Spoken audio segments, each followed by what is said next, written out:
విశ్వం విశ్వమధ్యే శిరో గురుర్విశ్వం న జానోతి తస్మై శ్రీ గురవే నమః. తస్మై శ్రీ గురవే నమః.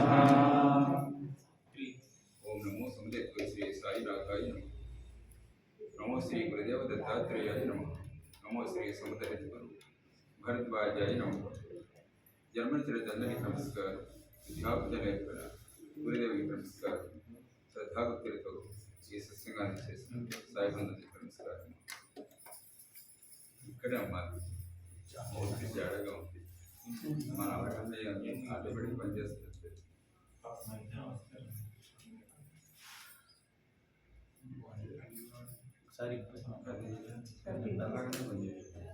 పరమపుత్రుడు అండి సత్పురు సాయినాథ కృష్ణ గారు భావార్థరామాయణ సాక్షాత్తు మహాయోగి మహాధ్యాన అనేటువంటి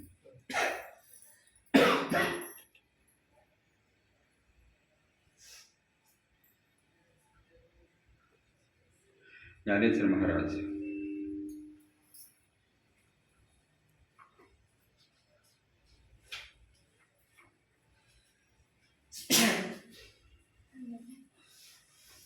ఏకనాథ్ మహారాజ్ జ్ఞానేశ్వర మహారాజ్ జ్ఞానేశ్వర భగవద్గీత ఏకనాథ్ మహారాజ్ ఏకనాథుడు వివరిస్తున్నటువంటి భావార్థరామాయణంలో గత వారం మనం 14వ అధ్యాయం మారీచుని వధ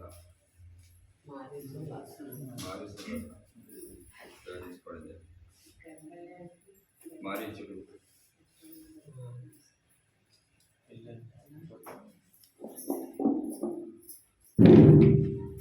మారీచుడు మాయాడు రూపు ధరించడం దాన్ని చూసి చేత మోహించడం తమ రాముని కోరడం రాముడు లక్ష్మణుడు కాపులాగా ఉంచి సీతమ్మ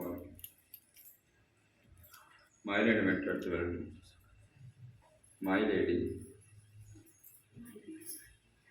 తన మాయతో చిక్కకుండగా చాలా దూర ప్రాంతాలకు తీసుకుపోవడం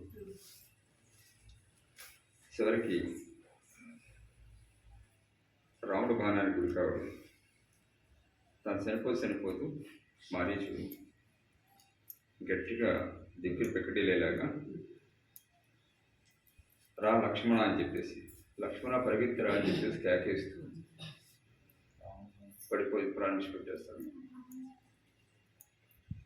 అది కూడా ఎలాగా రాముని యొక్క గొంతులో ఎప్పుడైతే అలా గడిచాడు రాముని వెంటనే అనుమానం వచ్చేసింది. అది కూడా తన నిజ రూపంతో పడిపోయాడు కదా మారీషి. తన నిజ రూపానికి వచ్చి పడిపోతారు చనిపోతారు అని వచ్చి దిక్కుడు పిక్కడగా గడిచాడు. ఈ మాట తప్పనిసరిగా లక్ష్మణుడికి సీతమ్మ కనబడతాయి. సీత ఊరుకోదు. లక్ష్మణుడు రాకపోయా కానీ సీత ఊరుకోదు. ఎలా లక్ష్మణుడు వచ్చేస్తారు. లక్ష్మణుడు వచ్చినట్టునే రావణుడు సీతమ్మని ఎత్తిపోతారు. చేతని త్వరగా వెళ్ళాలి పలచాలి అని చెప్పేసి కంగారుగా రాముడు బయలుదేరి వస్తుంటాడు. అనుకుంటాడు మటుకు వెంటనే వెళ్ళిపోవాలి. ఏమాత్రం లేట్ అయింది, ఏమాత్రం గ్యాప్ వచ్చినా కానీ చేతను దక్కదనుకుంటాడు. ఇదంతా వారు చెప్పుకున్నాము. ఒక 15వ అధ్యాయం సద్గురువే శ్రీ రామాయణ లక్ష్మణుడు యొక్క సాంత్వన. శ్రీరాముడికి కేకమైన సీత కంగారం. శ్రీరాముడి కంఠస్వరంతో మారీచుడు చేసిన ఆక్రందనను విన్న సీత శ్రీరాముడు అతనికి చిక్కేడేమోనని రోధించిందట. రాముడు చిక్కేశాడు. ఎవరికి? ఆ రాక్షసుడికి చిక్కేశాడు. రాముడికి ప్రమాదం వచ్చింది అని చెప్పేసి ఇంకా ఆందోళన పడిపోయి వేట మొదలుపెట్టిందంటే సీతమ్మ.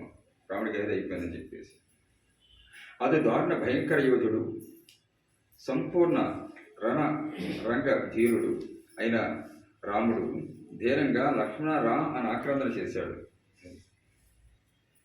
రాముడు సామాన్యుడా? అతి దారుణమైన భయంకర యోధుడు, అత మహాయోధుడు ఏకంగా రామచంద్రమూర్తి, సంపూర్ణ రణరంగ ధీరుడు. అటువంటి రాముడు ధీరంగా లక్ష్మణ రాని ఆక్రమణ చేశాడంటే శ్రీరాముడు దేన ఆక్రాంతాన్ని విని కూడా ఊరికే ఉండిపోయాడు. ఎందుకు లక్ష్మణుడు? అది సీతమ్మ అంత ఆక్రాంత స్వయంగా విన్నాడు కదా లక్ష్మణుడు. రాముడు కేకను విని కూడా చరించలేదండి, అలా ఉండిపోయాడండి. పరిగెట్టాలి కదా. దాంతో అతని మనసు ఎందుకు ద్రవించలేదు? ఆ కేకతో ద్రవించుకోవాలి కదా లక్ష్మణ మనసు.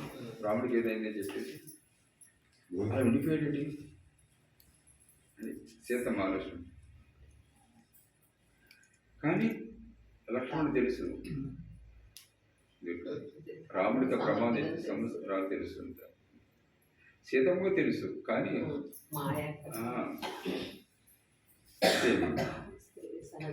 స్త్రీ సహజమైనటువంటి ధోరణ అనమాట అక్కడ. ఆయన లక్ష్మణుడు మాత్రం స్వప్న చిత్తంలో ఉండటం చూసి సీత దుఃఖం చెందుతుంది. ఏదో స్వప్నంలో ఉన్నట్టుగా చూస్తున్నాడు, అంత ప్రత్యక్షని కూడా ఇంకా ఆలోచిస్తుంది, దుఃఖిస్తుంది, చింతపడుతుంది. ఏంటో నీకు చెందుతుంది లక్ష్మణుడు అని చెప్పేసి. సీత లక్ష్మణుడితో ఈరోజు అంత కఠినంగా ఉన్నావేమిటి? ఈరోజు నేను కఠినంగా ఉన్నావేంటి? నాకు చెల్లించట్లేదేంటి? స్వయంగా రాముడు ఆక్రమణ చేస్తుంటే అక్కడ ప్రమాదం నుండి రాక్షసు రాముడిని పట్టుకున్నారు, రాముడిని పట్టుకున్నారు. నువ్వు పరిగెత్తి వెళ్ళవేంటి? అసలు కదలవేంటి అసలు అని ప్రశ్నించిందట లక్ష్మణుడు అనమాట సీతమ్మ. ప్రాణ సమానుడైన తమ్ముడివి, సఖుడివి అయిన నీవు రణరంగంలో కూడా వెనుకనే ఉండి అతను రక్షించేవాడివి. శ్రీరాముడి కేక విని కూడా నువ్వు పరిగెత్తి వెళ్ళటం లేదేమిటి అని అడిగింది. సీతమ్మ అడిగి ప్రశ్నించింది లక్ష్మణుడిని. వనములో వ్యాధిగ్రస్త సింహాన్ని చుట్టుముట్టిన కోతుల్లా శ్రీరాముని వనంలో రాక్షసులు చుట్టుముట్టారు. వనంలో అనారోగ్యానికి గురైనటువంటి సింహాన్ని ఎలాగైతే కోతులు చుట్టుముట్టేస్తాయో, చుట్టుముట్టేసి దాన్ని బాధిస్తాయో, అలాగ రాముని రాక్షసులంతా కూడా చుట్టుముట్టేసి ఉంటారు. శ్రీరాముడు పూర్ణ రణరంగ ధీరుడు, శ్రీరాముడు పూర్ణ రణరంగ ధీరుడు. అతని శరణంటూ ఆక్రందన చేస్తున్నప్పుడు ఒక ధీరుడు, అటువంటి వాడే శరణం చెప్పి ఆక్రందన చేస్తున్నప్పుడు నువ్వు శరణాగత రక్షణను ఎందుకు చేయటం లేదు? అలా శరణ వేయడం రక్షించాలన్నటువంటి ఆలోచన ఎందుకు చేయట్లేదు నువ్వు అని సీత లక్ష్మణుడి పాదాలపై తలపెట్టి శ్రీరాముడు ఎంతగానో దుఃఖిస్తున్నాడు, నువ్వు త్వరగా పరిగెత్తి వెళ్ళి అందట అమ్మవారు. శ్రీరామ సామర్థ్యం మహిమ సీత మాటలు విన్న సౌమిత్రి సాష్టాంగ నమస్కారం చేసి అమ్మవారికి, అమ్మ రఘునందన గొప్పతనం గురించి జాగ్రత్తగా విను. సురాసురుడు, దేవతలందరూ, రాక్షసులందరూ, నరులు, కిన్నరులు, దానవులు, మానవులు, నిశాచరులు, యక్షులు, రాక్షసులు, విద్యాధరులు శ్రీ రామబాణంతో వెంటనే పారిపోతారు. రామబాణం ముందు ఎవరు నిలబడే అవకాశమే లేదు. అది రాముడి సామర్థ్యం, ఎవరు నిలబడలేరు. పిశాచాలు, గుహ్యకులు, గంధర్వ వీరులు, ముల్లోకాలకు చెందిన దృఢమైన సూర్యుడు, పక్షులు, భయంకరమైన సర్పాలు శ్రీ రామబాణంతో వెంటనే పారిపోతాయి. బ్రహ్మదేవుడు మొదలైన సురేశ్వరుడు, బ్రహ్మదేవుడు మొదలైనటువంటి సురేశ్వరుడు యొక్క సురులు అగ్రగణ్యులైన వాడు శ్రీ బాణాలను చూసి మునిగిపోతారు అందరు. వీళ్ళందరూ కూడా వినాకం అనే ధనసును ధరించే శ్రీ శంకరుడు కూడా శ్రీరాముడి ఎదుటకు రాలేడు. శంకరుడు కూడా రాలేడు రాముడి ఎదుటికి. శ్రీ రామబాణం చూసి శంకరుడు సాష్టాంగం చేస్తాడు రామబాణానికి. శక్తివంతుడు రామబాణం.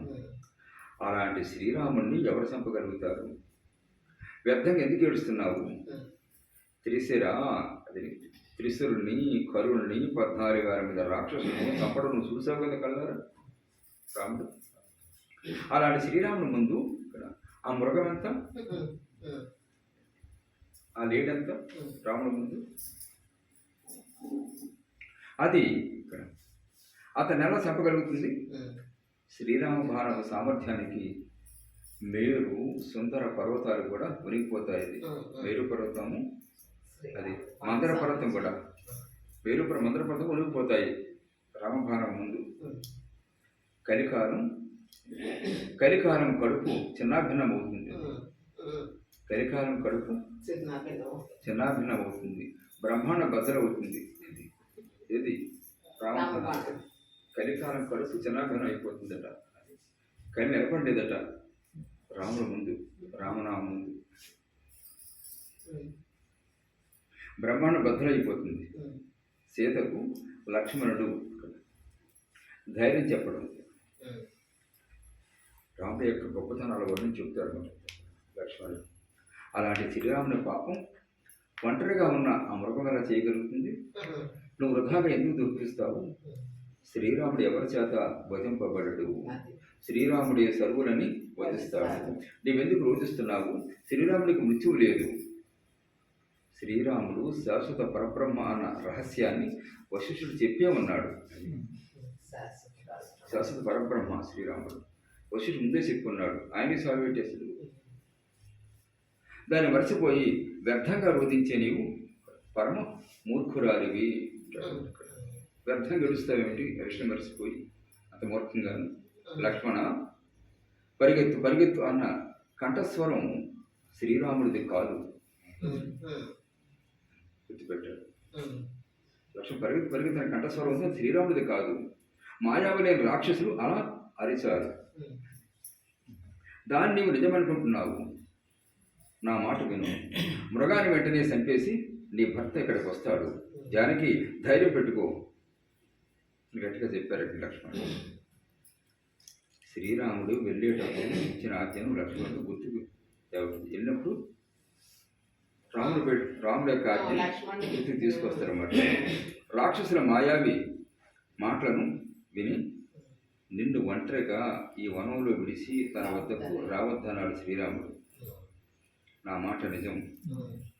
భయంకర ప్రాణ సంకటం వచ్చి పడ్డా కూడా సౌందర్యవతి జనకపుత్రికను ఎంత మాత్రం వదిలి రావద్దని శ్రీరామచంద్రుడు మళ్ళీ మళ్ళీ నీ ఎదుటి చెప్పాడు. లక్ష్మణ, నా విషయంలో నీవు చింత ఎంత మాత్రం పెట్టుకోవద్దు. అత్యంత జాగ్రత్తగా సీతను రక్షించమని నీ ముందే శ్రీరాముడు చెప్పాడు కదా. ఈ వనంలో ఉన్న మాయవులైన రాక్షసులు సీతను మోసంతో తీసుకెళ్తారు కనుక ఆమెను జాగ్రత్తగా రక్షించమని నా చెవిలో శ్రీరామచంద్రుడు మళ్ళీ మళ్ళీ చెప్పాడు.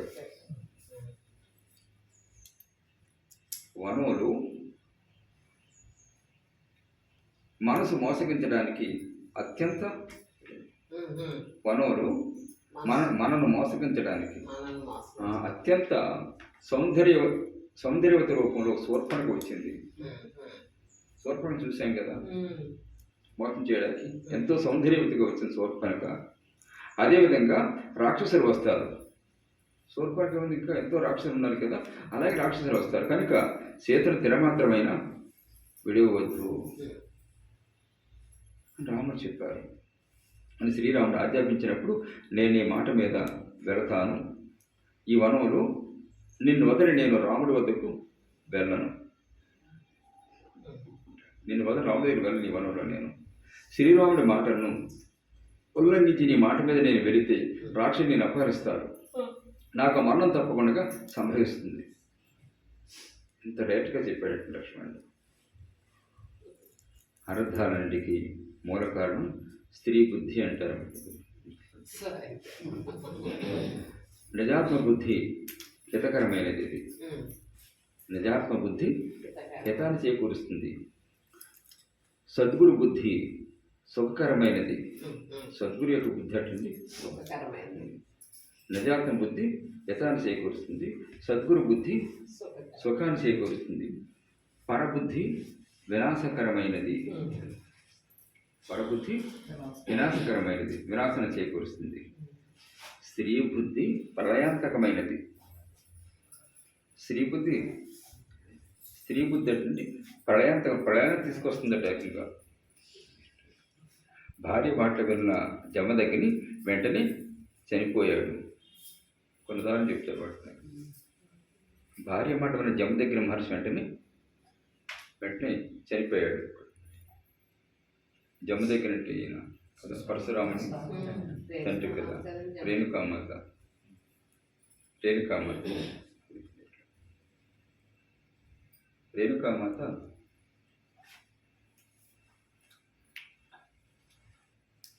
చిరచ్ఛేదం చేస్తాడు కదా వాడు, కార్తవీర్యార్జునుడు. ఇక్కడ ఆవిడ మాట ప్రకారంగా ఎక్కడంటే బహుశా ఆ టైంలో లేదులే కదా, పరశురాముడు దూరంగా వెళ్తాడు ఈ సలహా మీద అనమాట. ఆ టైంలో వచ్చి ఆయన శిరచ్ఛేదం చేసి వీరు కార్తవీర్యార్జున యొక్క సైనికులు శిరచ్ఛేదం వెళ్ళిపోతారు కదా. భార్య మాటలు విన్న జమదగ్ని వెంటనే చనిపోయాడు. రేణుక గాయాలతో భూమి మీద పడిపోయింది. క్షత్రియులు రాణవులు నాశనమయ్యారు. రేణుక భూమి మీద పడిపోయింది.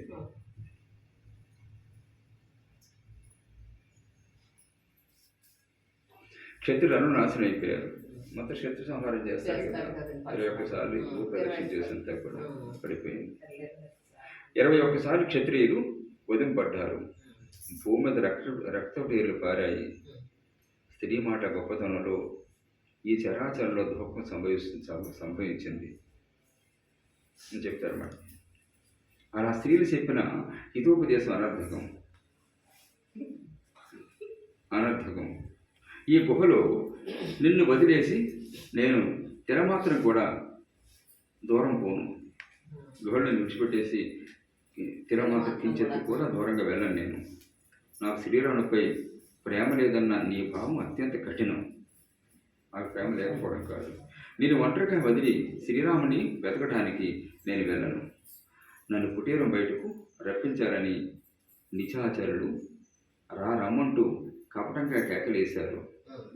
నిశాచరులు నీ నుంచి దూరంగా నేను ఎంత మాత్రము పోను. లక్ష్మణుడు చెప్తారు చేతం కామని. ఇక్కడ చేత కోపం వచ్చేస్తుంది. లక్ష్మణుడికి చేపనిస్తుందట కోపంతో. లక్ష్మణుడు అలా అనగానే సీతకు 4 గంటల కోపం వచ్చిందట. కోపం వచ్చి స్త్రీ పరిమితిని ఉల్లంఘించి కఠినంగా మాట్లాడడం మొదలుపెట్టిందట సీతమ్మవారు లక్ష్మణుని. శ్రీరాముడి కేకను విని కూడా నాపై కోరిక పెట్టుకుని ప్రత్యక్షంగా నీవు వెళ్ళటం లేదు. ఇటువంటి ఈ విధంగా మాట్లాడలేదు. శ్రీరాముడు కేక విని కూడా నా మీద కోరికతో నువ్వు ప్రత్యక్షంగా కూడా నీవు వెళ్ళటం లేదు. నువ్వు ఒక పాపివి. నీవు మనసులో నాపై కోరికను పెట్టుకొని వనానికి సేవకుడిగా వచ్చావు. వనంలో రాక్షసులు శ్రీరామును వధిస్తే ఆ తర్వాత నీ భార్యగా చేసుకోవాలని చూస్తున్నావు. సౌతి పిల్లల మధ్య ఈ బుద్ధి ఉంటుంది. సోదరుల ఎడు కూడా సోదరుని మోసంగా వధించి అతడి సంపదను అనుభవించాలని కాసుకుంటారు. ఈ దుష్ట బుద్ధి నీ దగ్గర కూడా ఉంది అందట.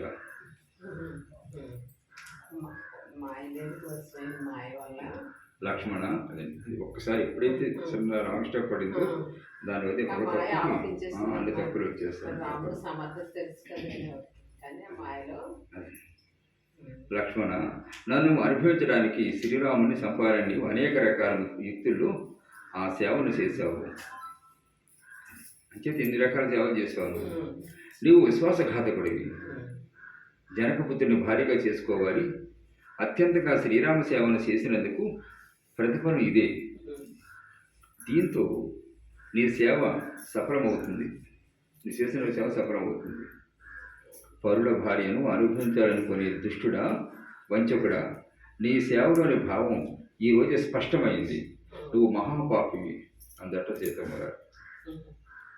శ్రీరాముడి సన్నిధిలో జానకి నా జనని అంటూని శ్రీరాముని అడవులో రాక్షసులు వధించాక శ్రీరామ సన్నిధిలో ఏమన్నాను, నా తల్లి అంటున్నావు నువ్వు అంటూని శ్రీరాముని అడవులో రాక్షసులు వధించాక సీతని భార్యగా చేసుకోవాలని చూస్తున్నావు.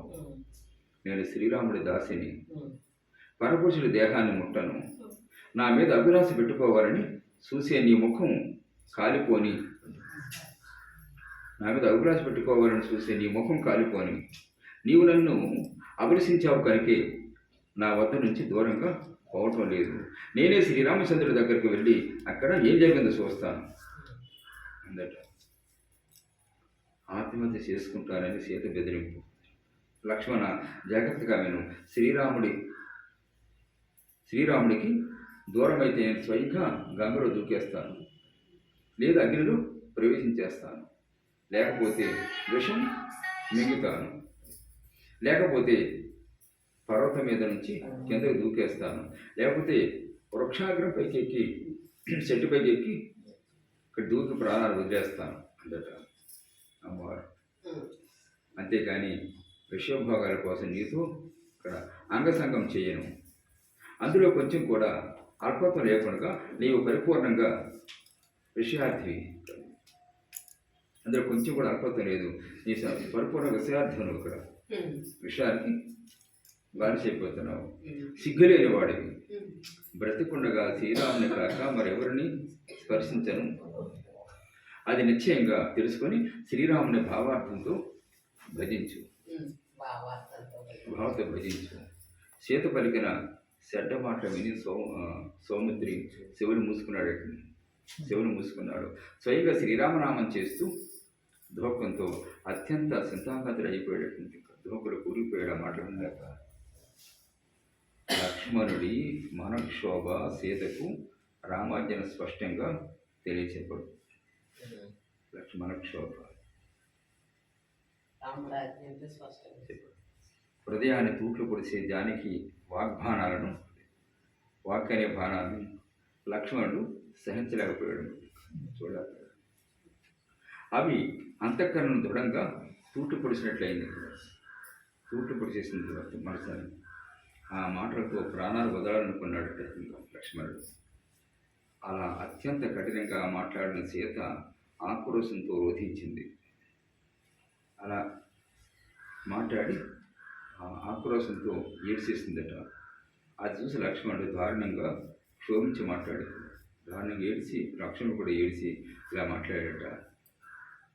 స్త్రీ స్వభావం దుష్టమైనది, మహా అద్భుతమైనది. నవమాసాలు కడుపులో మోసి నరక ప్రాయమైన మూత్రాలను సహించిన తల్లి నుంచి కొడుకును దూరం చేస్తారు. నరకప్రాయమైన మూత్రాలను సహించి తల్లి నుంచి కొడుకును దూరం చేస్తారు. స్త్రీ సంఘం యొక్క గొప్పతనం ఇదే. స్త్రీ స్వభావం చాలా దుష్టమైనది, మహా అద్భుతమైనది.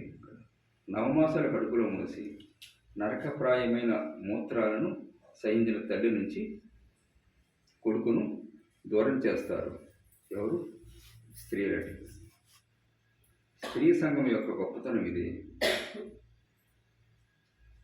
తల్లి నుంచి కొడుకును దూరం చేస్తారు. స్త్రీ మోహన పడినవాడు తల్లిని కూడా లెక్క చేయడు కదా, విడిచిపెట్టి వెళ్ళిపోతాడు కదా. స్త్రీ సంఘం యొక్క గొప్పతనం ఇది. సోదరులకి మధ్య ద్వేషాన్ని పెంచుతారు. ఎవరు? స్త్రీలు. అన్నదమ్ముల మధ్య ద్వేషాన్ని పెంచుతారు. ఆత్మీయులను విడదీస్తారు. జానకి నిత్య నిష్పాపి అయిన నేను చెప్తున్నాను. నిత్య నిష్పాపినైనది, నిత్య నిష్పాపినైన నేను చెబుతున్నాను. ఎప్పుడు నాకు పాపం ఉన్నది నేను చెప్తున్నాను. ప్రతాపవంతుడైన శ్రీరాముని మోసగించానని నాపై నింద వేశావు. అది మహాపాపం. ధర్మ పరిమితిని వదిలేసి స్త్రీలు విశృంఖలంగా అవుతారు.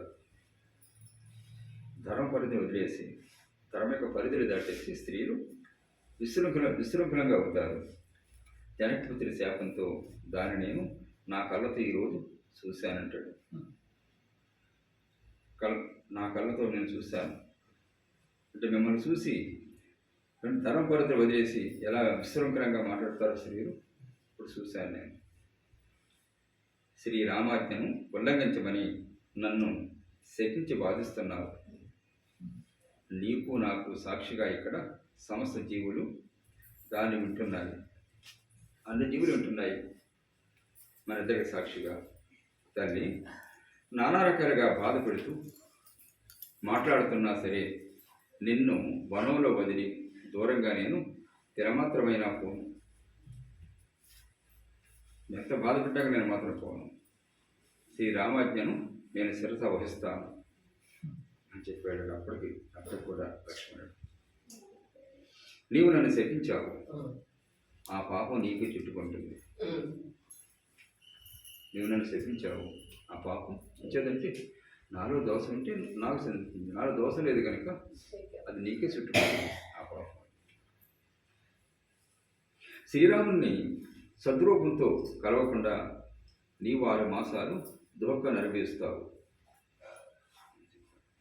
శ్రీరాముని సద్రూపం కాదు, ప్రత్యక్ష స్వరూపం కలవకుండా నీవు 6 మాసాలు దోహక నరివేస్తావు. నీవు నాకు జననివి, నాకు తల్లివి నువ్వు, నేను నీకు బిడ్డని. ఆ భావమే నాలో దృఢంగా ఉంది. ఈ భావం నా దృఢంగా ఉంది. నీ మాటలే నీకు తగిలి నీవు అత్యంత ఆరాధాన్ని పొందుతావు. నీ మాటలే మళ్ళీ నీకు తిరిగి తగులుతాయి, అది అనర్థాన్ని పొందుతావు. అంటే చూడండి, మనము చాలా సందర్భాల్లో ఆక్రోశంతో ఇతరుల్ని స్వార్థంతో క్రోధంతో రకరకాల నిందలు చేస్తుంటాం. మనం చేసి బాగా తిట్టాను అనుకుంటాం చాలా మంది. కానీ ఇలా అమాయకులు మరొకరు ఉంటారన్నమాట. వాళ్ళని చూసి తిట్టడం కాదు, నిన్ను నువ్వు తీసేసుకున్నావు అనమాట. తిరిగి మరి ఎక్కడికి వస్తుంది? నీకో వస్తుంది. అంతే ఇతరుల దృశ్యంలో నీకో వస్తాయి. అంటే దాంట్లో వాస్తవం ఉంటే పర్వాలేదు, ఇక్కడ వాస్తవం చూడడం కదా. మన క్రోధంతో స్వార్థంతో నోటుకు వచ్చిన విధంగా మనిషి అహంకారంతో నోటి విధంగా దూషించి మాటలు ప్రయత్నం చేస్తుంటాడు. ఇదంతా తిరిగి మళ్ళీ వాడికి రిఫ్లెక్ట్ అయ్యి వాడికి తిరిగి వాడు ముంచేస్తుంది అన్నమాట. ఇరువునా ముంచేస్తుంది. ఈ నిరంతరం జరుగుతున్న వ్యవహారం ఈ లోకంలో అంతా కూడా అది మునిగిపోతుంటారు బిడ్డ. అదే చెప్తారన్నమాట ఇక్కడ. నీవు నీ బిడ్డని,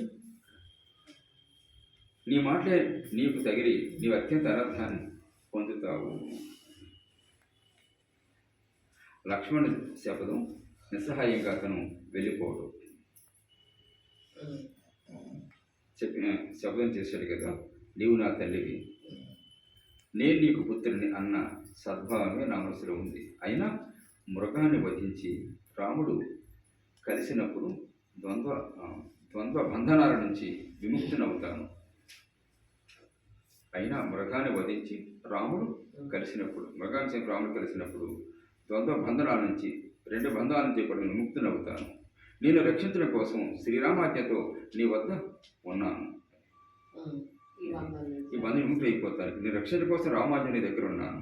నేను అడవులోకి వెళ్ళగానే నేను రాక్షసులు అపహరిస్తారు. రాముడు చెప్పాడు, లక్ష్మణుడు చెప్పేస్తున్నాడు డైరెక్ట్గా. అయినా కానీ నువ్వు ఊరుకోవట్లేదు. ముందు శ్రీరాముణ్ణి దృష్టితో చూడండి, కపటం ఎంత మాత్రమూ జరగదు. ముందు శ్రీరాముణ్ణి దృష్టితో చూడటం కపటం ఎంత మాత్రం జరగదు. కోట్లాది విఘ్నాలను సహించిన తర్వాతే నీవు శ్రీరాముణ్ణి చూడగలుగుతావు. ముందు శ్రీరాముని దృష్టితో చూడటం అలా కలవటం ఎంత మాత్రం కూడా జరగదు. చూడలేవు నువ్వు రాముడు.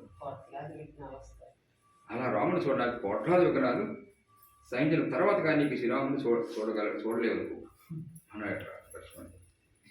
నీకు ఏ విధమైన రక్షణ ఇవ్వకుండా వదిలేసి నేను వెళ్ళలేకపోతున్నాను. ఏ రక్షణ ఇవ్వకుండా నిన్ను వదలలేకపోతున్నాను నేను.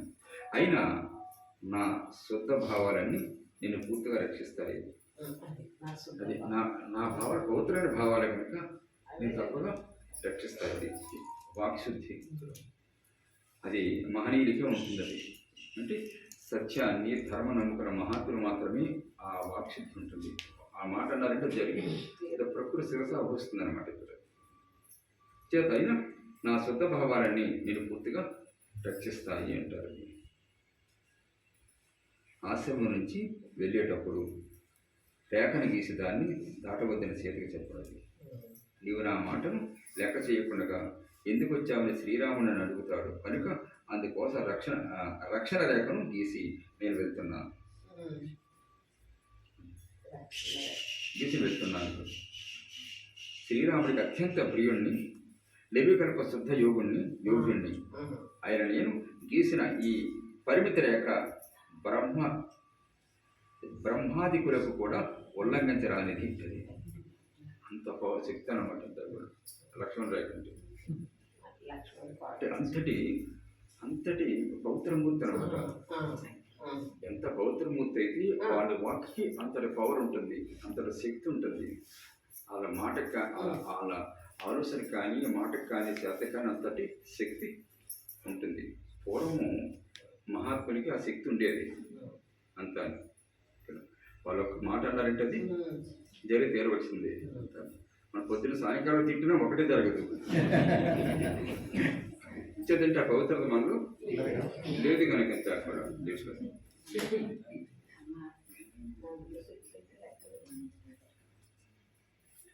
కదా అయినా నా శుద్ధ భావాన్ని నిన్ను పూర్తిగా రక్షిస్తాయి.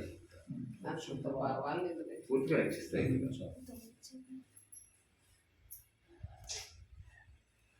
అంటే అంటాడు ఇక్కడ ఈ పరిమితి ఈ రేఖని బ్రహ్మాదికులు కూడా ఉల్లంఘన. బ్రహ్మ కన్నా గొప్ప వాళ్ళు వచ్చినా కానీ ఈ రేఖని అలాంటి ఎలా లేదు, ఎవరికి సాధ్యం కాదు. అంతటి శక్తివంతుడు అనమాట, అంత పవిత్రమూర్తి. నా పరిమితి లేక కలికాలాన్ని కూడా అడ్డుకోగలదు. నేను రాసిన కీర్తన చూస్తావా, కలికాలాన్ని కూడా అడ్డుకోగలుగుతుంది. కలికాలం కూడా ఏం చేయలేదు గీతని. అక్కడ నిజంగా రాగల ధైర్యం పాపం ఏ రాక్షసులకు ఉంటుంది. అది ఆ గీత దగ్గర రాగల ధైర్యం ఏ రాక్షసులకు ఉంటుంది. రాక్షసులు నిన్ను అపహరించకుండా ఈ రక్షణ రేఖను గీస్తున్నాను. రాక్షసుని అపహరించకుండా రక్షణ రేఖను గీస్తున్నాను. రేఖను ఉల్లంఘించకు. ఈ మాట నువ్వు పాటించాలి. గీత దాటి మాత్రం బయట రావద్దు. ఇది మాత్రం తప్పనిసరిగా నువ్వు పాటించాలి అని చెప్తాడు. యోగులు, సన్యాసులు, తాపసికుల వేషాలలో భిక్ష కోసం ఎవరైనా ఆశ్రమానికి రావచ్చు. ప్రత్యక్షం చెప్పేశారు. యోగు రూపంలో, సన్యాసి రూపంలో, తపస్సుల రూపంలో వేషాలతో భిక్ష కోసం ఎవరైనా ఆశ్రమం రావచ్చు. వారికి విశ్వాసం పెట్టకు, వారు నమ్మొద్దు. నువ్వు ఈ రేఖను మాత్రం నీకు ఉల్లంఘించవద్దు. జానకి, నీవు యాచకులకి భిక్ష వేయడానికి ఈ రేఖను ఉల్లంఘించకపోతే అప్పుడు నిన్ను రాక్షసులు అపహరిస్తారు. ఈ రేఖను దాటి వెళ్ళో అపహరించేస్తారు రాక్షసుని. నీకు దుఃఖం కలుగుతుంది. లక్ష్మణుడు శ్రీరాముని వెతకాలని ధనుర్బాణాలు సంధించి వేగంగా బయలుదేరాడు. దేవతలు కూడా రాజ్య వైభవం కావాలనుకుంటారు. దేవతలకు రాజ్యం కావాలనుకుంటారు దేవతలు కూడా. కానీ పితృవాక్యంపై సర్వస్వాన్ని వదిలేసి కాలినడకన స్వయంగా వనవాసానికి వచ్చేసాడు శ్రీరాముడు. పితృవాక్యం మీద సీత ప్రియమైన మాటలను విని మాయామృగం వెనుక పరిగెత్తిన ఆ శ్రీరామ చరణాలకు నమస్కరించాడు సౌమంత్రి. మనసులోని రామపాద నమస్కారం చేసుకున్నాడు.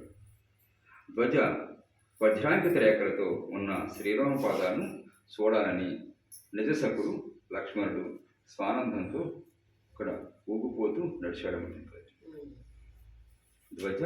వజ్రాంకిత రేఖలతో ఉన్న శ్రీరామ పాదాలను ఆ రేఖలతో ఉన్న పాదాలను చూడాలని చెప్పేసి నిజసకుడు, నిజమైన సకుడు అంటే ఆయన లక్ష్మణుడు స్వానందంతో ఇక్కడ ఆనంద మనసు పొంగిపోతూ రాముడి దగ్గర బయలుదేరాడు. ఊగిపోతూ నడిచాడు. శ్రీరామ పాదాలకు పూర్తి ప్రేమతో అడుగడుగున సాష్ట నమస్కారం చేస్తూ శ్రీరామ పాదాలు తగిలితే నా జన్మ ధన్యమవుతుంది అనుకున్నాడు. శ్రీరామ చరణాలు తగిలిన గడ్డి, ఆకులు, మట్టి, రాళ్ళు, దూరి శ్రీరామ చరణాలు ధన్యమని అనుకుంటాయట. గడ్డి, ఆకులు, మట్టి ధూళి కూడా, రాళ్ళు ధూళి కూడా ఎంత ధన్యులు అనుకుంటాయట రామపాదాలు తాగి. అతనికి తల వంచి నమస్కరిస్తాయట. అవన్నీ కూడా శ్రీరామ పాదాలను దృష్టితో చూడాలని అత్యంత ఆనందంతో, అంటే మనసులో అనుకోవడం కాకుండా స్వయం కళ్ళతో చూడడానికి అత్యంత ఆనందంతో పాడుతూ నర్తిస్తూ వెళుతున్న సౌమిత్రి దృష్టికి పరాక్రమశాలి శ్రీరాముడు కనిపించాడు. రాముడు గంగానగర్ వస్తారు కదా, ఇద్దరికి తెలుసు, కనిపించాడు. గంగా తీరాన ఆ మృగాన్ని చంపి అశ్వత్థ వృక్షం కింద స్వస్థుడై కూర్చున్న పరాక్రమశాలి శ్రీరాముడు చూశాడు సౌమిత్రుడి. రావృక్షం కింద ఇక్కడ కూర్చొని ఉన్నాడు. ఆ మృగాన్ని చంపి చూశాడు లక్ష్మణుడు రాముడితో విరోధం పెట్టుకున్న వారికి ఎప్పటికీ శ్రీరాముడితో కలిక సంభవించదు. రాముడు విరోధం పెట్టుకున్న వారికి ఎప్పటికీ శ్రీరాముడితో కలిక సంభవించదట. అతను చూసిన సౌమిత్రి మనసు స్వానందంతో నిండిపోయిందట. రాముడు చూడగా మనసు అంతా పొంగిపోయింది. యుద్ధ కందనము లేదు, రాక్షసులు లేరు, బంధించడము లేదు. నిత్యముక్తులైన శ్రీరామనందనుడు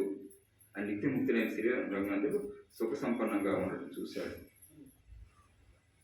ఆశ్చర్యపోతాడు. లక్ష్మణ, త్వరగా పరిగెత్తు అన్నవి మాయా శబ్దాలని సౌమిత్రి వెంటనే తెలుసుకుని రఘువీరుడికి వందనం చేశాడంట. అక్కడ అనుకున్నట్టుగా మాయా శబ్దాలన్నీ కూడా సాష్టాంగస్కారం చేశాడు శ్రీరాముడికి లక్ష్మణుడు. ఇద్దరు దృష్టి కలియగాని ఆనందంతో సృష్టి నిండిపోయింది. ఇద్దరు చూపు కలియగాని శిరస్సుతో శరణాలకు వందనం చేయగానే దృఢంగా ఆలింగనం అయింది. రెండు దీపాలు ఒకటైతే రెండు కలిసి ఒకే ప్రకాశమైనట్లు శ్రీరామ సౌమిత్రులు ఆలింగనంతో ఏకమైపోయారు. రెండు ఆనందాలు ఒకే ఆనందంగా కలిసిపోయింది.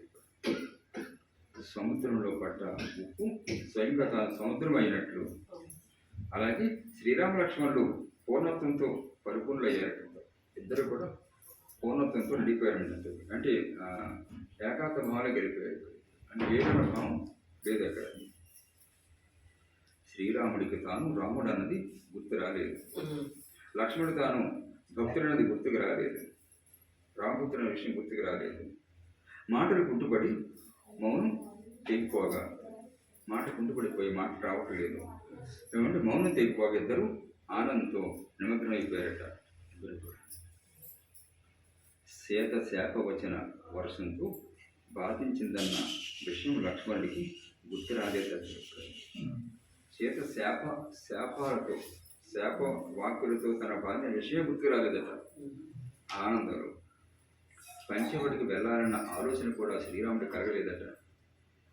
అలాంటి ఆనందం మనసులో నిండగా ఇద్దరు కౌగిలించుకున్నారు. రామకృష్ణుడిద్దరు కూడా ప్రేమతో పడ్డ ఆ కౌగిలింత సృష్టిని రక్షించాలని విడిపోయిందట. ప్రేమతో పడ్డ ఆ కౌగిలింత సృష్టిని రక్షించాలని విడిపోయింది. శ్రీరాముడు లక్ష్మణుడితో సీతను ఒంటరిగా వదిలేసి ఒకేసారి వంట వదిలేసి, నువ్వు ఇక్కడ ఎందుకు వచ్చావు, పరిగెత్తి వచ్చావు, నాకు వెంటనే చెప్పు అన్నాడట. ఎందుకు వచ్చావు పరిగెత్తుకొని, త్వరగా చెప్పు, నాకు ఎందుకు రా వచ్చావు అని చెప్పి అడిగాడటండి. రాముడు ఒకేసారి తుల్లిపడేది ఆ ఆనంద ఏకత్వం నుంచి విడబడి అడిగాడన్నమాట. సీత రక్షణ విషయం అడగగానే లక్ష్మణుడు నిశ్శబ్దమైపోయాడు, మౌనమైపోయాడు. దారుణంగా దూర్పించినట్లు ఆశ్రుపూర్ణ నయనాలతో కనిపించింది అతని ముఖం. అది దారుణంగా దూపలు కూరుకున్నట్టు కళ్ళంట నీరు కారుస్తూ ఆ కళ్ళతో ఆయన ముఖం కనపడిందట లక్ష్మణ ముఖం. సీత వేషం అడుగుతున్న కొద్దీ లక్ష్మణుడికి దూప విపరీతంగా పెరిగిపోతుంది. రాముడి ఆతృతగా అడిగేస్తున్నాడు కనుక లక్ష్మణుడి దూపం పెరిగిపోతుంది, అన్ని కొద్ది పెరిగిపోతుంది.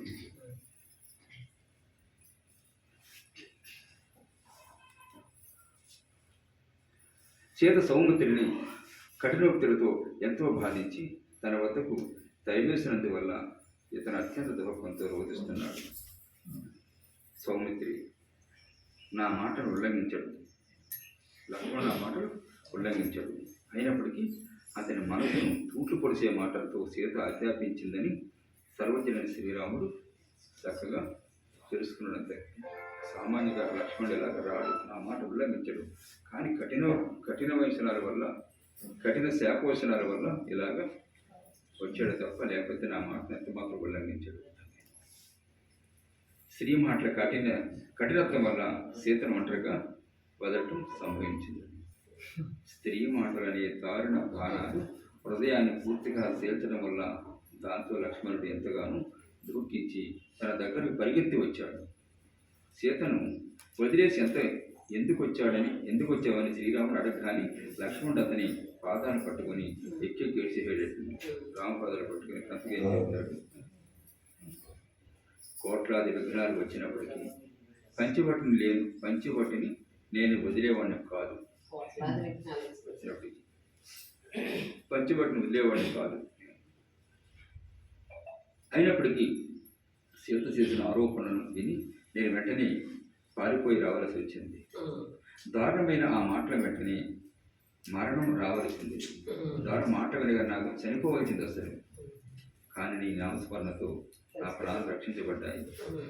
ఒకవేళ అది నీ నామస్మరణతో నా మాటలు రక్షించబడ్డాయి. ఒకవేళ నీ నామస్మరణ లేకపోతే నాకు మరణం వెంటనే వచ్చి ఉండేది. నీ నామం పట్టుకోకపోతే ప్రాణం పోయేది. ఎందుకు ప్రాణం పోయేది అంటే అసత్యమైన కఠిన వాక్కులు, అసత్యమైనటువంటి కఠిన వచనాలకి ప్రాణం పోయి ఉండవలసింది. నీ చరణాలు చూడగానే నేను సావధానం అయ్యాను, నీ పాదాలు చూడగానే మరి మామూలు వచ్చాను. స్వామి, జానకన్న మాటలను సావధానంగా విను, ఆమె సంధించిన వాగ్దానాలను విను. లక్ష్మణ, పరిగెత్తు అన్న ఆ మారీచుని యొక్క ఆక్రందనను విన్న సీత రాముడు యుద్ధంలో చిక్కుకున్నాడని రోధించింది. జానకి త్వరగా పరిగెత్తు, రాక్షసు రఘువీరుడిని చుట్టుముట్టారు. సహోదరుడైన నీవు వెనుక ఉండి అతని రణను ఉద్ధరించు అంది. రాక్షసులంత దోషులు, వారి రఘునందనుడు లొంగడు. అతని గొప్పతనాన్ని విను అని నేను దైత్య దానవులు కోట్లాది రాక్షసులతో కలిసి వచ్చినప్పటికీ పరాక్రమశాలి శ్రీరాముడు వారికి లొంగక ఒక్క బాణంతోనే వారి కంఠాలు అని చెప్పాను నేను. చేత నీ ప్రతాపాన్ని ఒప్పుకోక సంతాపంతో విపరీతంగా గుర్తించింది. కృపతో పరిగెత్తు, శ్రీరాముడు నీ కోసం చూస్తుంటాడు అంది. మీ యొక్క గొప్పతనం ఎంత చెప్పినా కూడా ఆవిడ వినిపించుకోలేదు. పరిగెట్టమని చెప్పింది. శ్రీరామాజ్ఞ నా తలపై ఉంది, నీ నుంచి కొంచెం దూరం కూడా బయటికి పోనని నిశ్చయంగా చెప్పాను సీతమ్మతో. కానీ స్త్రీవైన నిన్ను ఒంటరిగా వదిలి పరిగెత్తి వెళ్ళిపోతే నేను అపహరించడానికి రాక్షసులు వస్తారు. మన ముగ్గురికి చెడ్డ పేరు వస్తుంది. శ్రీరాముడు సీతను జాగ్రత్తగా రక్షించమని గట్టిగా చెప్పాడు కనుక అడవులోకి పరిగెత్తి నీ నుంచి దూరంగా పోనని చెప్పాను. కానీ నా మాటలు విన్న సీత బాగా కోపించి తన పరిమితిని వదిలేసి మాటలతో మనసును తూట్లు పొడిసింది. జరిగిందంతా కూడా లక్ష్మణుడు రాముడికి వివరించి చెప్తున్నాడు. శ్రీరాముడి వద్దకు పరిగెత్తమంటే నీవు నా నుంచి దూరంగా పోవటం లేదు. రాముని అడవులో రాక్షసులు వధిస్తే రాముడు పరిగెట్టమంటే నువ్వు నన్ను వదిలేడు వెళ్ళకపోతున్నావు. రాముని అడవులో రాక్షసులు వధించే చంపేస్తే అప్పుడు నీ భార్యగా చేసుకోవాలని చూస్తున్నావు. మనసులో నాపై అభిలాషను పెట్టుకొని సేవ చేసిన నీవు, నాకు అభివృద్ధి సేవ చేసిన నువ్వు, కపంతో సేవ చేసావు నువ్వు, విశ్వాసఘాతకుడివి. శ్రీరాముడు రాక్షసుల అడవులో వధిస్తే నన్ను నీ భార్యగా చేసుకోవాలనుకుంటున్నావు. పరుల భార్యను కోరడం అత్యంత నీచం. అలాంటి నీవు సేవక వర్గంలో దుర్మార్గుడివి. నీ ముఖం నాకు చూపించకు పాపి, నీవు దుష్టుడివి, భ్రష్టుడివి, చండాలుడివి. ఇలాగ అమ్మవారు నిందించారు, సీతమ్మ నిందించింది. శ్రీరాముడికి శత్రువై నన్ను అనుభవించడానికి నీవు అడవికి వచ్చావు. ఓ రఘునాథ, సీత అన్న ఈ మాటలతో నేను సీతను వదిలి నీ దగ్గరకు వచ్చాను. ఈ మాటలతో రావాల్సి వచ్చింది. గొప్పగా చంపగల భయంకర విషయం కూడా నాకు అమృత సమానమే. గొప్పగా చంపగల భయంకర విషయం కూడా నాకు అమృతతో సమానమే. కానీ శ్రీరామ, సీత మాటల వల్ల నాకు అసౌఖ్యం, పరమ దుఃఖం కఠినంగా కలిగాయి. పరమ దుఃఖం కలిగింది ఆ మాటలతో. తండ్రి బాధ పెడితే తల్లి శాంతింపచేస్తుంది. తండ్రి బాధపడితే తల్లి శాంతింపజేస్తుంది. తల్లి బాధపడితే తండ్రి శాంతింపజేస్తాడు అన్న ఈ భావంతోనే శ్రీ రఘునాథ నేను నీ వద్దకు వచ్చాను చెప్పే శిష్యులంతా కూడా లక్ష్మణుడు రాముడికి వివరించి చెప్పారట. సౌమిత్రి మాటలు విన్న శ్రీరాముడు అతను ఆలింగనం చేసుకున్నాడు. మరి ఒకసారి రామచంద్రుడు దాంతో ఇద్దరు సుఖసంపలయ్యారు. ఇద్దరికి తృప్తి కలిగింది. చక్కెర నీటిలో కరిగిపోతే నీటికి మాధుర్యం వస్తుంది. అలాగే రామలక్ష్మణుడు ఇద్దరు సుఖ సంపన్నులు అయ్యారు. ఇద్దరు కూడా పరశువేదిని కలిసిన ఇనుము వెంటనే తన నలుపును పోగొట్టుకుంటూ ఎలా అయితే బంగారంగా మారిపోతుందో అదేవిధంగా ఇద్దరు కూడా ఏకత్వ భావంతో కలిసిపోయి రామలక్ష్మణుడు ఇద్దరు కూడా రెండు దేహాల సంగతి మరిచిపోయి ఏకాత్మ భావంలో గెలిపోయారు. ఇద్దరు ఆనంద పారసం మునిగిపోయారు బ్రహ్మానందంతో. అలాగే సౌమిత్రికి శ్రీరాముడి కలయికతో కోట్లాది దుఃఖాలు మరణించాయంటే దుఃఖంతో కూడా పెరిగిపోయింది. శ్రీరాముడికి అసలు రహస్యం గుర్తించిన జ్ఞానం ఉండటం వల్ల సీత ప్రవర్తన గురించి అతనికి తెలియటం. సీత మాట విన్న శ్రీరాముడి మనసుకి ఆశ్చర్యం కలిగింది. మాయావర్గం చేసిన కపటాన్ని శ్రీరాముడు పూర్తిగా తెలుసుకున్నాడు. మాయావర్గం ఆక్రందించి లక్ష్మణుని పరుగుని ఇక్కడికి రప్పించినప్పుడు ఆ వెనుకే రాముడు వచ్చి సీతను అపహరిస్తాడు. అలా జరగవలసిన పని ఆ విధంగా జరిగిందని తెలుసుకున్న శ్రీ రఘునాథుడు రాక్షసులని అంతం చేయడానికి మనసులో సంతోషించాడు. విషయం అర్థమైపోయింది. పాడి రాముని తీసిపోయి ఉంటాడు. రావణాసురుడు ఈ పాడి తీసిపోయి ఉంటాడు. ఈ మిషతో రాక్షసులందరినీ కూడా నేను సంహరించవలసి ఉంటుంది. అది ఏదో కారణం కావాలి కదా. ఈ కారణంతో రాక్షసులందరినీ కూడా నేను సంహరించవలసి ఉంటుంది. అది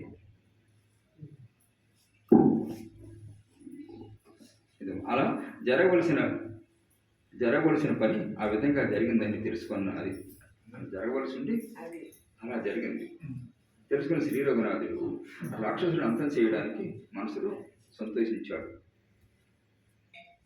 అది మాయామృగం అన్న సంగతి తెలిసి కూడా భార్య మాటల్ని పట్టుకొని రాముడు మృగం వెనుక పరిగెత్తడం ఏమిటని శ్రోతల మనసులో అనుకోవద్దు.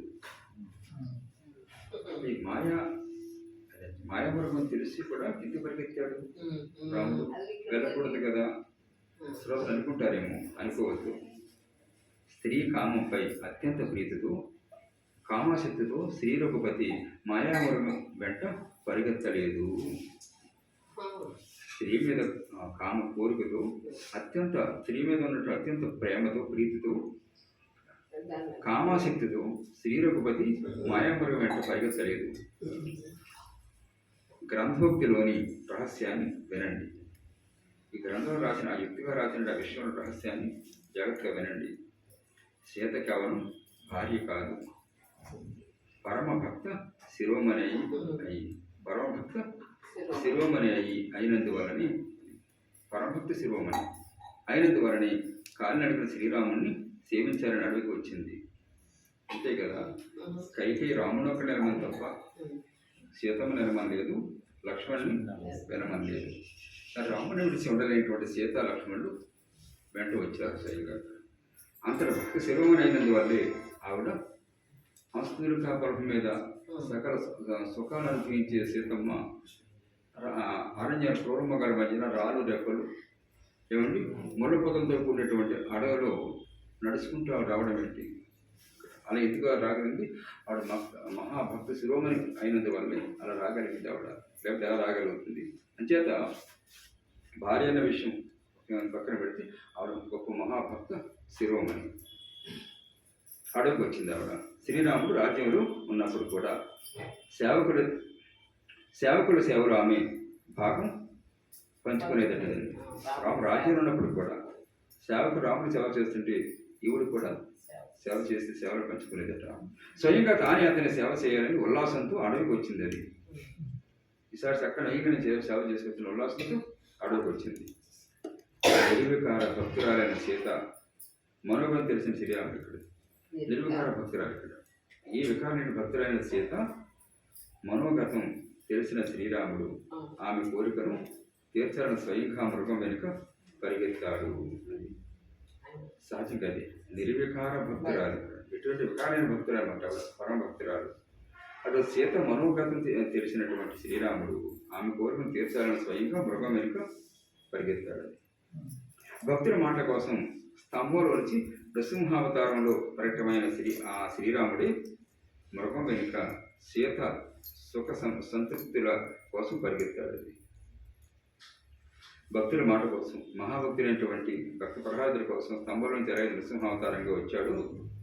ఆయనే మళ్ళీ రాముడిగా ఆ మహాభక్తుల కోరిక తీర్చడం కోసం మృగం వెనుక సీత సుఖ సంతృప్తుల కోసం పరిగెత్తాడంటారు. చేత పరమాత్మ భక్తుడికి కోరికలు అమ్ముతాడు, భక్తుడికి లొంగుతాడు భగవంతుడు. ఈ ప్రకృతిలో ఏ శక్తి కూడా ఆయన్ని లొంగదీయలేదు, ఒక భక్తుడికి లొంగుతాడు భగవంతుడని చెప్పారు. భక్తుల భావాన్ని, మాటలను శ్రీగురునందుడు ఎప్పుడు కూడా ఉల్లంఘించడు. భక్తుల భావాన్ని, మాటలను శ్రీగురునందుడు ఎప్పుడు ఉల్లంఘించడట. భక్తుల భావాన్ని అంటే తెలిసినప్పటికీ కూడా మహాభక్తురాలైనటువంటి సీతమ్మ మాటలు కాదనలేకపోయాడన్నమాట.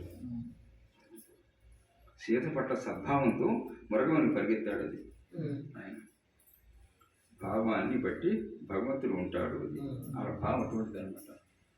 అంత పవిత్ర భావన, అచంచలమైనటువంటి విశ్వాసం, భక్తి. రాముడు తప్ప సాధారణ ఏమి కోరుకోరు. అటువంటి వారు కోరారంటే వాళ్ళ భావాన్ని లొంగుతాడు భగవంతుడు. ఆ భావం తెలుసుండి కూడా వాళ్ళ భావాన్ని లొంగిపోయాడు అన్నమాట భగవంతుడు.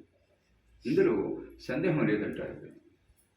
అది తెలుసుండి కూడా ఎందుకు పరిగెత్తాడు రాముడు, మాయలేదని తెలిసిన ఎందుకు పరిగెత్తాడు, ఇదంతా తెలుసు కదా అంటే భక్తుల భావానికి లొంగిపోతాడు. సీత మంచి భావాన్ని చూసిన శ్రీరాముడు మృగం వెనుక పరిగెత్తాడు. అది మాయా మృగం వెనుక పరిగెత్తిన విషయమంతా నేను పూర్తిగా చెప్పాను. సీత లక్ష్మణుని అవమానించిన నిరూపణ వినండి. లక్ష్మణుని అవమానించిన నిరూపణను అంటారు. ముల్లోకాలను పావనం చేయగలది శ్రీరామ ఖ్యాతి. శ్రీరామ గొప్పతనం ముల్లోకాలను పావనం చేస్తుంది. ఆ కీర్తిని గొప్పగా పెంచాలని లక్ష్మణుని సీతాపతి అనేక రకాల వక్రమైన మాటలతో బాధించి తరిమేసింది. అంటే కీర్తిలో మర్మం చెప్తున్నారు అన్నమాట. ముల్లోకాలను పావనం చేయగల శ్రీరాముని యొక్క ఖ్యాతి గొప్పతనం. ఆ కీర్తిని గొప్పగా పెంచాలని, రాముడి కీర్తిని గొప్పగా ఇంకా పెంచాలని చెప్పేసి లక్ష్మణుని సీతాసతి అనేక రకాల వక్రమైన మాటలతో బాధించి తరిమేసింది. ముఖ్యంగా సీత మనోగతం శ్రీరాముడు లంకానాథుని వధించడమే. అదే ముఖ్యంగా సీత యొక్క మనోగతం చిత్రంగా ఉంటుంది. ఆవిడ మనోగతం అంటే ఆవిడికి తెలుసు అనమాట. అంతే కదా, సీతమ్మకు కూడా అంతా తెలుసు అనమాట. శ్రీరాముడు రావణాసురుని వధించడమే. అది ఆ పనిని సాధించాలని సౌమిత్రికి బాధ కలిగించే మాటలందది. సాధించాలంటే లక్ష్మణుడు ఉంటే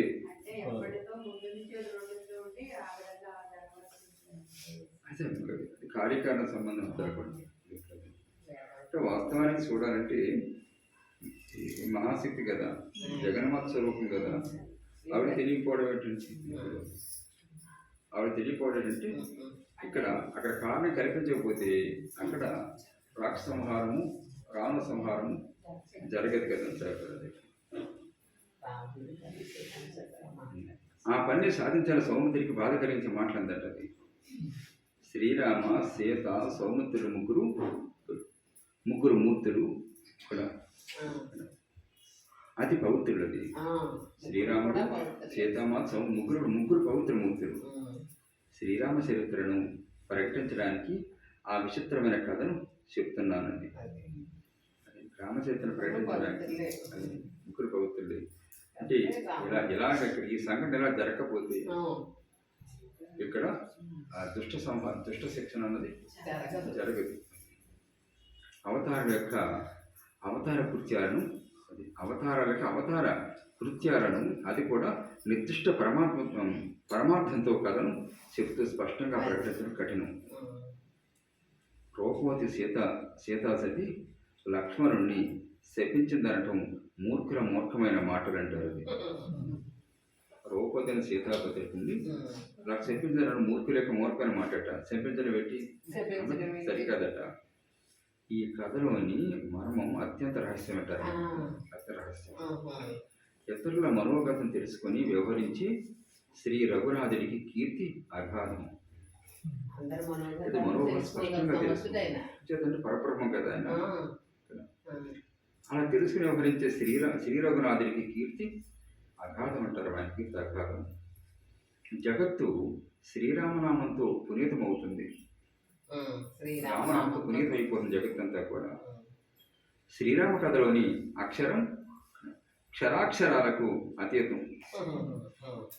రామకథలోని ప్రతి అక్షరం అటండి క్షర అక్షరం. అదే క్షరించేది క్షరించినది అన్నిటికీ అతీతమైంది అంతా కూడా. కథా చరిత్రను చెప్పే వక్త శ్రోతలు కూడా అతి పవిత్రులు అంటారు అన్నమాట. ఆ కథాసరి చెప్పే వక్త పవిత్రుడనట, వినేవాళ్ళు కూడా ఎంతో పవిత్రులట. ఈ రామకథ వినేవాళ్ళు కూడా పవిత్రమూర్తులు అవుతారట. శ్రీరామనామానికి ఎవరు జపిస్తే ఆ నామంతో వక్త పరబ్రహ్మ అవుతాడట. శ్రీరామనామం కేవలం జపిస్తేనట ఆ నామంతో వక్త పరబ్రహ్మ అవుతాడు. ఇంకేదంటే రామనామంతో చూసాం కదా.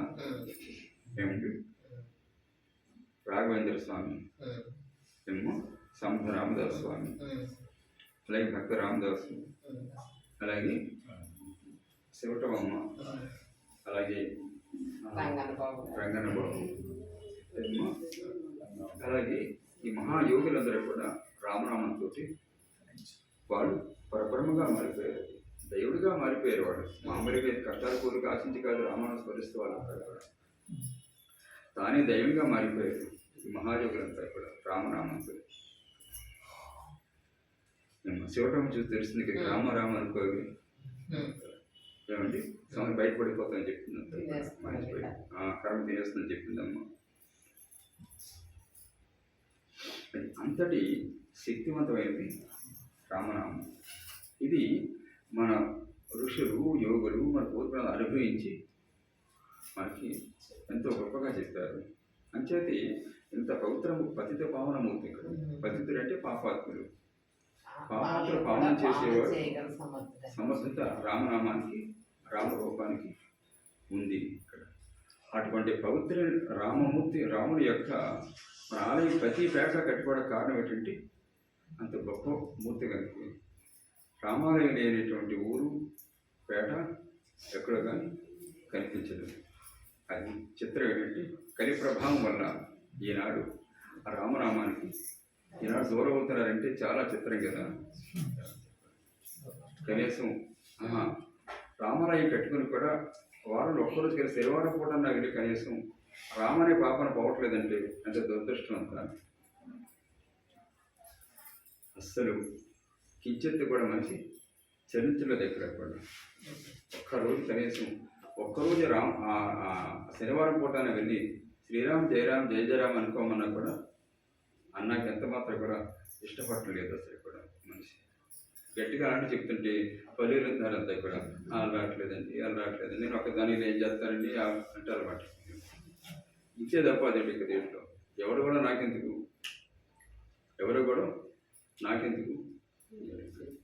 ఏమండి అది కాదు చేయబోతుంది. అంటే వీళ్ళకి ఆ విశ్వాసం భగవంతుని పట్ల భగవనామం పట్ల ఆ విశ్వాసం కోల్పోవడం ఉంటుంది ఒక మనిషి. అది 10 రూపాయలు ఖర్చు వస్తుందంటే ఎవడ కూడా నాకెందుకు ముందు ఇప్పుడు పరిగెట్టి వస్తుంది కదా, ఇలా పరిగెట్టేస్తారు కదా, వాళ్ళు కూడా నాకెందుకు. ఇక్కడికి వచ్చేసరికి 6,000 మంది గంటే ప్రయత్నం చేస్తుంటారు.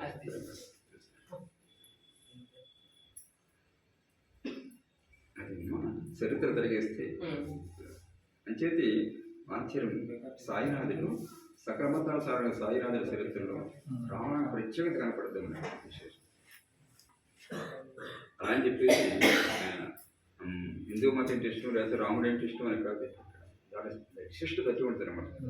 అంచేతి ఆ చక్రదాసు దర్శించినప్పుడు కూడా, రాముడు దర్శించినప్పుడు కూడా రామనామానికి అలాగే రామాయణానికి ప్రత్యేక ప్రాధాన్యత కనపడుతుంది సాయినాథుడు. అంటే శ్రీరామ రామ రామేంద్ర మీద తీసుకురమ్మ అని ఆవిడకి కళ్ళు పోతే కళ్ళు రావడం కోసం శ్రీరామ రామ శ్లోకం జపించమని చెప్తారు, 2 సార్లు చెప్తారు. ఇంకో భక్తులతో శ్రీరామ్ జయ రామ్ జయ జయరామ్ అనుకోమంటారు. ఇంకో భక్తులతో రాజారాం రాజారాం అనుకోమంటారు. ఆయన సమాధయ్య ముందు రామీజన గ్రంథాన్ని బాజన పోతే 3 సార్లు సరించుకుని ఆలపిస్తారు స్వయంగా. ఆయనే రాముడయ్యండి, రామీజ ఆయన ఎందుకు వినాలి? 2 సంవత్సరం వచ్చింది లోకానికి ఆదర్శంగా అంత స్పష్టంగా చెప్పినప్పుడు కూడా, కానీ కైమానవుడికి ఎక్కడ కూడా మనసు తెలుస్తారు. అది ఇక్కడ కూడా లేకపోతే మా భజన రాదని అంటాడు అన్నమాట. ఒక భజన చేయమని ఎవరు చెప్పాడు? భజన పాటలు రావని, కీర్తనకు ఒక శక్తివంతమైంది ఏంటంటే నామం. కీర్తన శక్తివంతం రామం ఉంది. కీర్తనలు ఎలా ఉంటాయంటే, మన కీర్తనలు ఎలా ఉంటాయంటే ఎవరో రాత్రి మహానుభావుడు చెప్పేది ఏమండి, ఎవడో దానికి శైలి కడతాడు, ఏమండి గానం కుదిరిస్తాడు. ఇక్కడ మెల్లిగా దాన్ని బట్టి పడతాం, అలవాటు చేసుకుంటాం. ఇక్కడ అంతే, ఆ వాయిద్యాలు అవి ఉంటే పాడికి వెళ్ళిపోతాం. కానీ మన పాటకి భావం ఉంటుంది. అక్కడ చాలామంది ఇప్పుడు పాడే పాటల్లో భావనలోకి వెళ్ళరు కదా. భావనకి వెళ్ళే పాటలు ఎక్కడో ఉంటారు అరుదుగా. కేవలం ఆ సంగీతము, తాళము, రాగము, వాయిద్యాలు ఉంటేనే అది ముందుకు వెళ్తుంది. అది లేకపోతే భజన కూడా చేయరు. భజన కూడా ఎప్పుడు చేయరు. అంతే జీవితాంతం భజన చేసిన ఒక గుణం కూడా మార్చుకున్న వాళ్ళు భజన పల్లెల్లో ఉంటారు అందరు. ఇక్కడ కొంతమంది భజనే వృత్తిగా తీసుకుని ఉన్నారు. కొంతమంది అదే వృత్తి జీవితాంతం కూడా సప్తాహాలకి, ఏకాహాలకి కిరాయికి వెళ్ళిపోతుంటారు. అంతా అద్భుతంగా గానం చేస్తుంటారు అంతా అక్కడ దీంట్లో. ఏమంటే మన వాళ్ళు కూడా పొంగిపోతుంటారు కదా, అవి ఏం పాడేది దీంట్లో కదా, పొంగిపోతుంటారు అంతా చూసినట్టు దీంట్లో.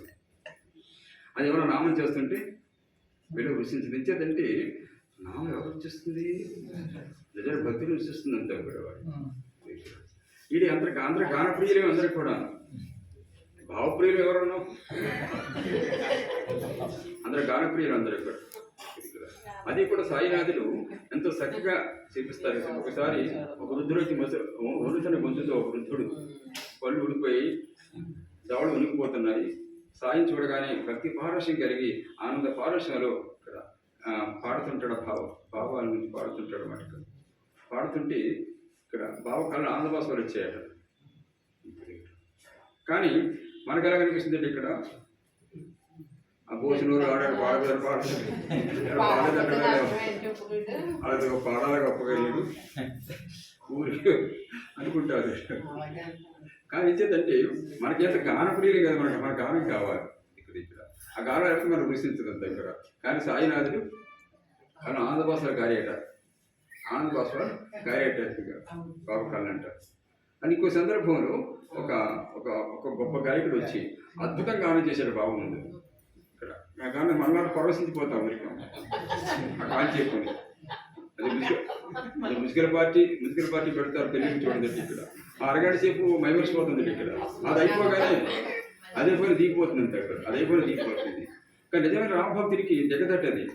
చూడండి, మనకి అమృత సంతోషం చెప్తాడు.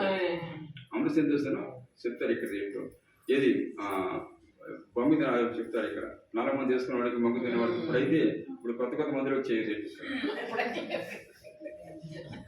అదే అంటే గంజాయి సేవ్ వచ్చాయి కదా, పౌడర్ సేవ్ వచ్చేదండి ఇక్కడ. చూడాలి కానీ తేలిపోతుంటారు. అది ఎందుకు తేలుతారు వాళ్ళు? అది ఉన్న చెప్పి తేలుతారు వాళ్ళు. కానీ ఆ రామరామ యొక్క ఆ మాధురి ఎక్కిన వాడికి ఇంకా జగదట్ట, అది జగదట్ట అసలు అని చెప్తాడు. అమృతచంద్రని చెప్తాడు మనకి.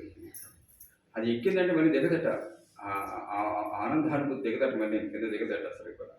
రామనామ మాధుర్యం ఉన్నటువంటి ఆనందభూతి మరి కింద దిగదటంతా ఇక్కడ బ్రహ్మానుభూతి అని చెప్తారు సార్.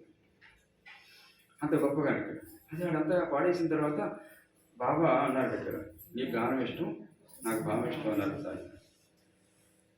అంటే ఒకటి అలా చెప్పేసి గానం మంచిదని కాదు కదా, ఇక్కడ భావంతో కూడా గానం, అది భావంతో గానం మంచి ఫలితం వస్తుంది. భావం పక్కన పెడితే కేవలం గానానికి ప్రాధాన్యస్తే మాత్రం అది కేవలం కాని వైపు ఆ మాధుర్యం కలిగిస్తుంది తప్ప అది ఉపయోగపడేది ఏముందంతా కూడా. అది అంటే నార్మల్గా అది మ్యూజికల్ పార్టీకి దీనికి తేడా ఉండదంతా కూడా. అది అంచేది ఏంటంటే ఇప్పుడు మన వాళ్ళు పాడే భజన పాడేయండి కూడా దాదాపు ఎక్కువ మంది ఏంటంటే ఇక్కడ కేవలం ఆ గానానికి ప్రాధాన్యత ఇస్తారంతే.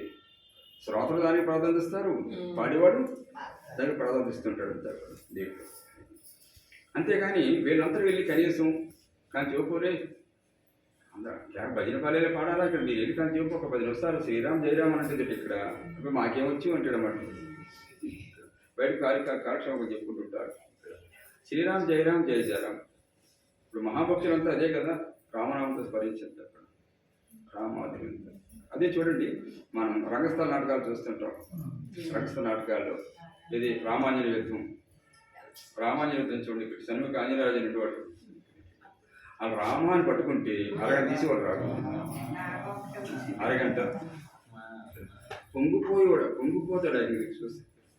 ఇంకా పాడిపోతే ఎక్కడొచ్చే అంత శక్తి తెలియదు ఇక్కడ. అంటే రామశక్తి ఎక్కడ నిజంగా వాళ్ళకి అంత కుక్క ఎలా పెడుతున్నాడో ఎక్కడ వస్తుందో శక్తి. అరగంట సేపు రాగం తీసినా కూడా తరగదు అనమాట. అంతే కూడా అలా తీసుకోవడానికి మహానుభావుడు ఏకంగా ఆ రాగం రామాన్ని పడితే ఇక్కడ. అంటే ఆ మాధుర్యం అటువంటిది చెప్తారన్నమాట ఇక్కడ. రాముల మాధుర్యం అంత గొప్పదని చెప్తారు స్వయంగా. అదే చెప్తారు. అంచేతే సాయితత్వంలో రామ అంత ప్రాధాన్యత ఉంటారు. అలాగే మహావీరుల చరిత్ర చూసినట్టయితే ఎక్కువగా ప్రతి ఎక్కడ చూసినప్పుడు కూడా రామనామంతో పిలిచిన ఎక్కువ కనిపిస్తుంటారు. రామనామంతో ఆ పార్వశ్యం అక్కడ రామనామాలు ప్రత్యేకంగా వస్తుంది. నామం అంటారు చెప్పారు కదా, రాముడి కంటే ముందు రామనామం పుట్టిందని చెప్పారు. రామం తర్వాత రామం పుట్టాడని చెప్పారు. 2 అక్షరాల ఆ మహామంత్రం చెప్పారు కదా. శివకేశ్వరుడు కలిసినటువంటి నారాయణ నమశివాయ దాటరా దీంట్లో మా తీసి ఆ మహామంత్రాలు కొన్నిటిగా చెప్పారు మహాత్ములు చెప్పారు. శక్తివంతమైన బ్రాహ్మణం అటువంటి పవిత్ర పావనమూర్తి. ఇప్పటికి కూడా చిత్రం ఏంటంటే ఒకరికి 50 వేలకి రామాలయం కట్ట మానలేదు, కట్టేస్తున్నారు. ఎక్కడైతే ఈ క్రైస్తవ ప్రబలిపోతుందో అక్కడ మాత్రం ఆపేశారు.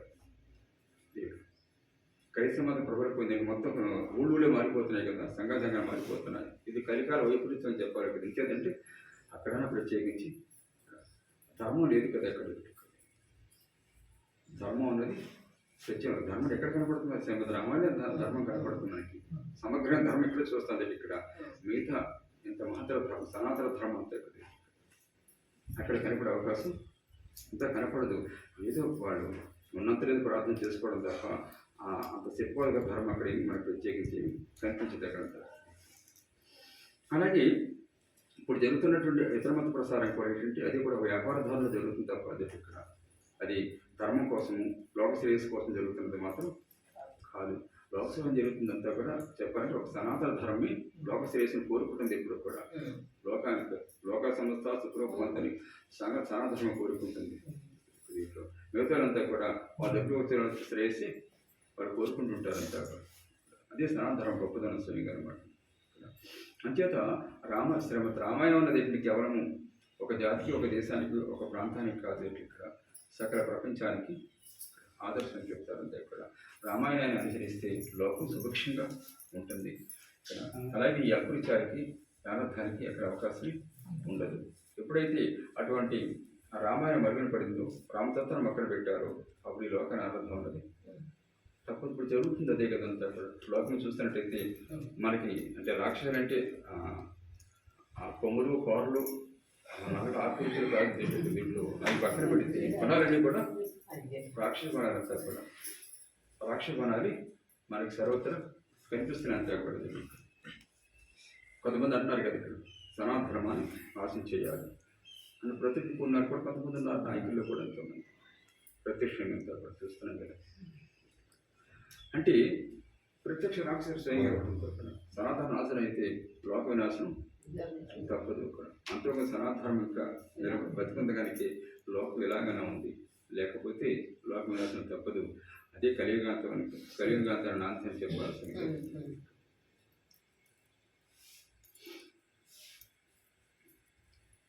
శ్రీరామనామానికి ఎవరని చెప్పిస్తే ఆ నామంతో భక్త పరబ్రహ్మ అవుతారట.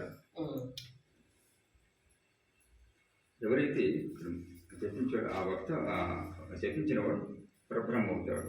అతను అద్భుతమైన చరిత్ర పరమార్థులకు ఆనందం కలిగిస్తుంది. అది పరమార్థులకి పరమార్థ ఆదించేవాళ్ళు కదా. అద్భుతమైనటువంటి ఆయన చరిత్రత పరమార్థం కోరే వరకు ఆనందాన్ని కలిగిస్తుంది.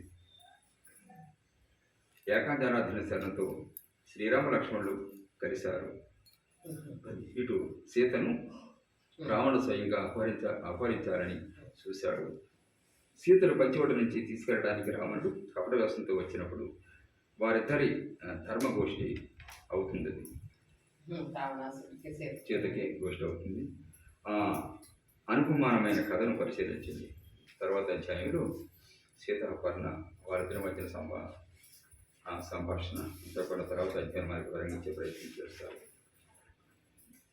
సో శ్రీ భాగవత రామాయణం అరణ్యకాండలో ఏకాకర టీకా చేసిన శ్రీరాముడికి లక్ష్మణుడు చెప్పడమని 15వ అధ్యాయం సంపూర్ణం చెప్తారు.